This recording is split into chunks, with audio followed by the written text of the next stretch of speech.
Hi guys, so I've been, obviously, if you've watched the channel, you know that I've been looking at different cars.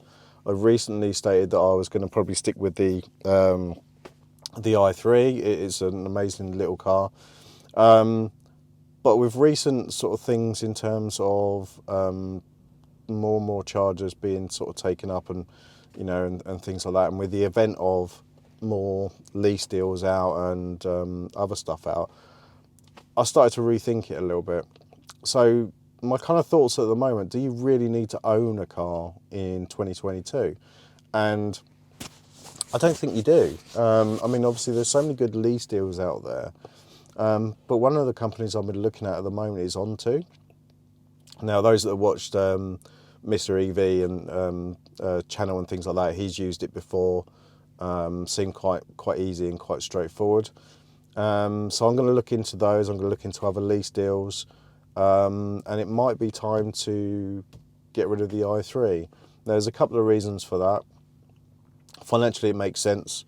Some of the deals that even Onto are doing look good, like with everything included, insurance, running costs, charging, all that sort of stuff.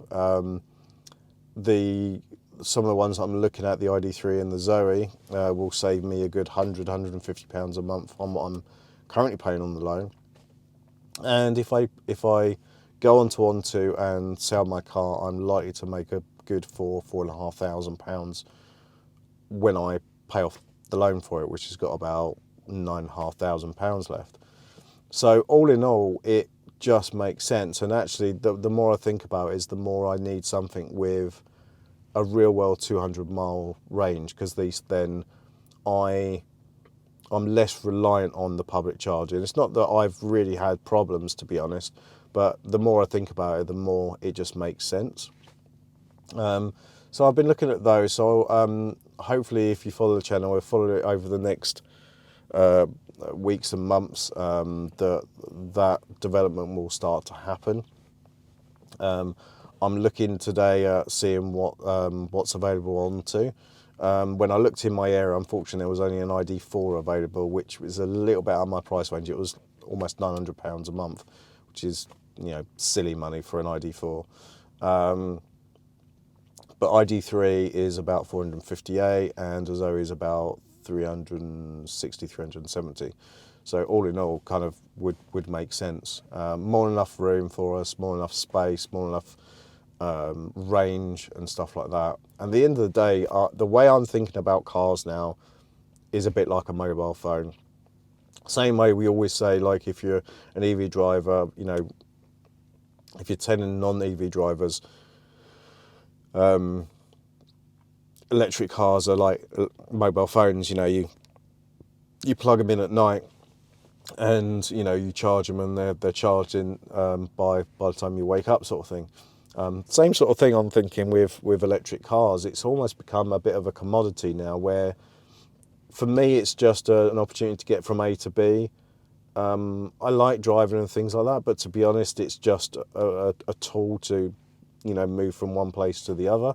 So I'm less attached to cars now than I used to be.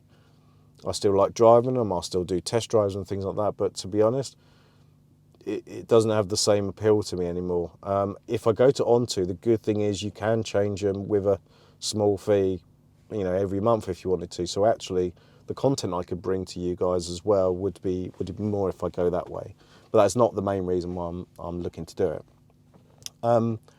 But yeah, I mean, to me, it just doesn't make sense to own a car anymore in this day and age. Let somebody else have all the headache with all the other stuff that goes with it. The insurance is included with it as well, which is, again, great. It's all about saving money and getting the best sort of bang for your buck. So I'll be looking into that, and I generally think that probably the two cars I'm looking at and immediately would be either the Zoe or the ID3.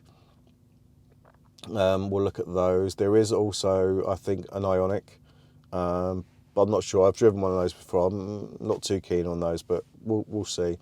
I need to also see, because in my area, it changes on a day-to-day basis depending on what they've got available in your area. And I don't know whether you can order something that's not in your area and collect it somewhere else, or whether you have to order it from the address essentially that you're living at. So I'll have a look at that anyway, and we'll see how that goes. But yeah, so just a bit of an update on the car situation. I'm hoping some updates over the next week or so, depending on how and what Onto have got. If it does turn out, then it should be a quick turnaround. Onto delivery dates are kind of down to sort of 1 to 2 weeks. So I can kind of be without a car for a week. I know I can sell my car really easily and really quickly. We Buy Any Car and Motorway and all these sort of companies out there have already offered me a decent amount of money. And even when I tried to sell it before, I was only offered like £500 more than they stated. So actually, you know, the money's good there. And I don't want the value to go down too much before I make a decision as well.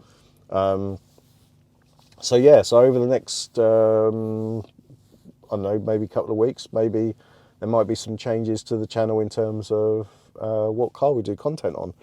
I think personally, I've exhausted all the BMW i3 content. I don't want to become I don't want it to become sort of boring and stale just because I've got the same car over and over again. Other channels can do that, but I want to sort of try and keep things different. Hence the reason why I do other stuff like unicycles and various other things. But yeah, anyway, that's just a quick video.